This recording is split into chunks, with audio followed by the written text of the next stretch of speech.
नाचने वाली से शादी। दिनेश एक बार अपने दोस्त अमर की शादी में उसके गांव गया। दिनेश और उसके दोस्त शादी में जमकर मजे कर रहे थे। अमर की शादी में एक नाचने वाली लड़की भी आई थी जिसका नाम था अमृता।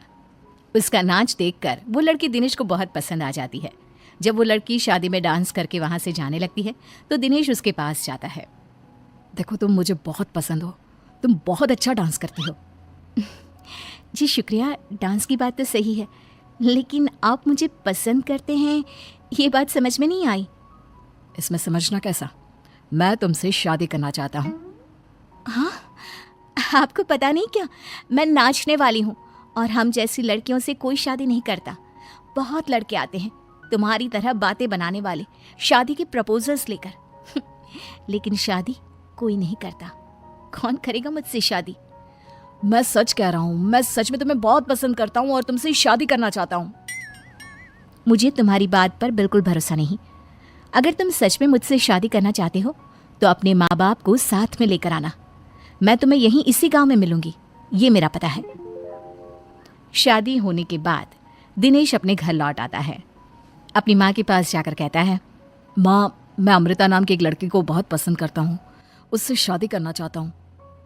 अरे बेटा, लेकिन ये अमृता है कौन? किसकी बेटी है? कैसा घर बार है, कुछ बताओ भी, बस सीधे आकर शादी की बात कर रहे हो। वो क्या है ना, वो लड़की एक नाचने वाली लड़की है। मेरे दोस्त अमर की शादी में मैंने उसे नाचते हुए देखा था। क्या? नाचने वाली लड़की? नहीं नहीं नहीं, नाचने वाली लड़की को हम अपने घर की बहू नहीं बना सकते। लेकिन माँ, मैंने उससे वादा किया है, मैं उसी से शादी करूंगा। वादा करने से पहले अपने माँ बाप से पूछना जरूरी नहीं समझा? किसी भी नाचने वाली को ऐसे शादी का वादा करके चले आए। लेकिन पापा, एक बार आप उससे मिल तो लीजिए, क्या पता आपको भी वो पसंद आ जाए। दिनेश के माँ और पापा दिनेश और अमृता की शादी के लिए तैयार नहीं होते। एक दिन दिनेश के मम्मी पापा अपने गांव से बाहर कहीं जा रहे होते हैं। तभी अचानक से एक गाड़ी वाला दिनेश के पापा के स्कूटर को टक्कर मारकर चला जाता है। दिनेश के मम्मी और पापा दोनों सड़क पर घायल होकर गिर जाते हैं। तभी वहां अमृता आती है। अरे अंकल आंटी, आपको तो बहुत चोट लगी है, चलिए मैं आपको हॉस्पिटल लेकर जाती हूँ। अमृता दिनेश की मम्मी और पापा को हॉस्पिटल में एडमिट करवा देती है और उनका ख्याल रखती है। जब दिनेश हॉस्पिटल पहुंचता है, अमृता, तुम यहाँ क्या कर रही हो?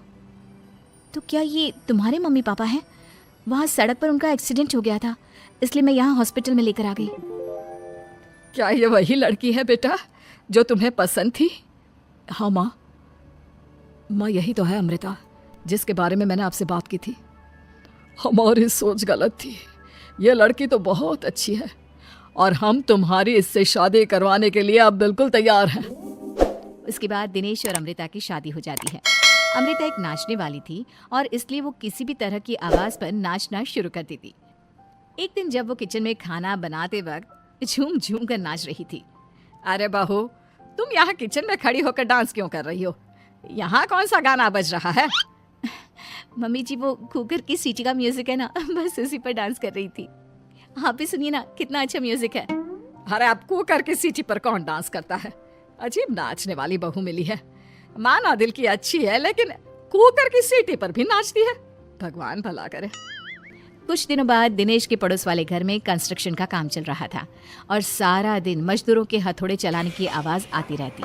उस आवाज की वजह से अमृता घर का सारा काम छोड़कर डांस करती रहती। ये देखकर दिनेश के पापा कहते हैं, बेटा, तुम नाचने वाली बहू तो ले आए, लेकिन ये तो हथौड़ों की आवाज पर भी डांस करती है।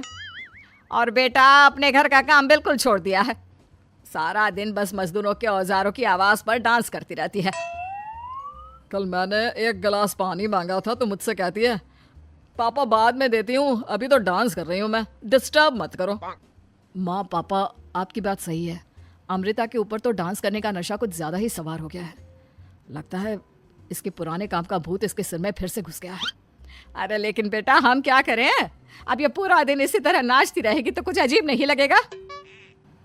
एक दिन दिनेश और उसका परिवार जंगल में पिकनिक मनाने जाने का प्लान करता है। दिनेश, उसकी पत्नी अमृता और माँ बाप चारों मिलकर जंगल में पिकनिक मनाने पहुंच जाते हैं। लेकिन तभी वहां पर जंगल के लोग उन्हें घेर लेते हैं। अरे क्या मुसीबत है ये? कौन है ये लोग? ये तो हमें जिंदा जलाकर खा जाएंगे, अब हमें कौन बचाएगा? सही कहती हूँ माँ, ये तो जंगली लोग हैं, ये हमें जिंदा नहीं छोड़ने वाले। अरे, डरने से बेहतर होगा कि हम अपने आप को बचाने का कोई उपाय सोचें।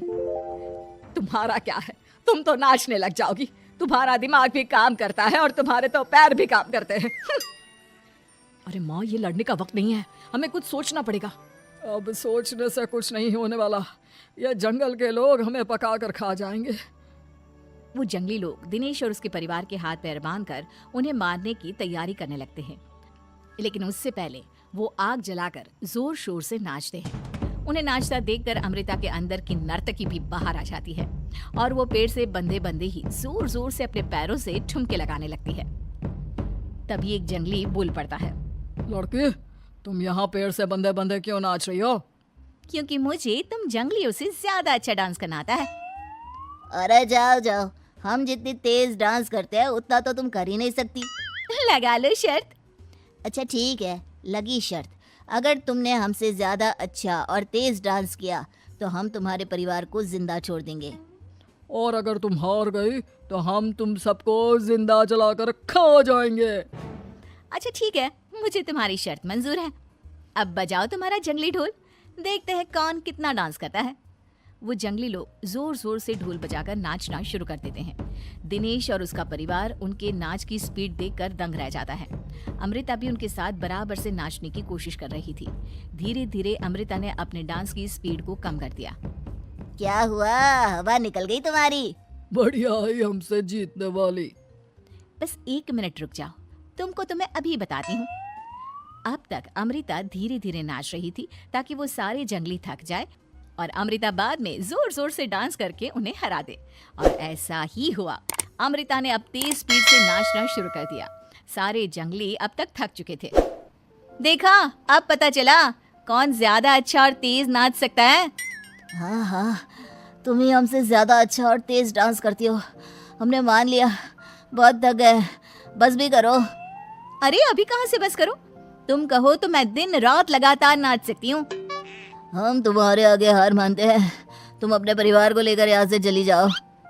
देखा माँ, आज नाचने वाली बहू ने हम सबकी जान बचा